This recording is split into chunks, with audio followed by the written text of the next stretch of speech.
Fake people, they pretend like they care about you.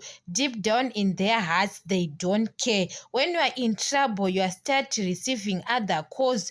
Those people, they don't call you when you are okay. But now they start calling you, asking you what's going on, what. They want some news. After that, start gossiping about you, about your situation with other people. So you have to be careful, because the real people, even they call you when you are okay, to ask you how are you, and now when you are in trouble, they stand with you, both sides. You are okay and you are not okay. But when those people, when you are not okay, other people, they want to hear some of the news.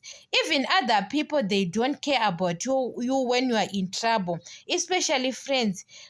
Sometimes they turn your back when you are in trouble. Other people, they stop calling you, but when you are okay, they can call you, talk to you. So you have to be careful for fake people. Other people, they want drama, guys. When they know that you are in trouble, they want to know what's going on. After that, they start laughing. That's why you saw other people, they don't tell most of the people their problems, because you don't know that person, what's going on with that person is going to laugh at you. Other people, they don't laugh like this, but deep down in their hearts, they are laughing.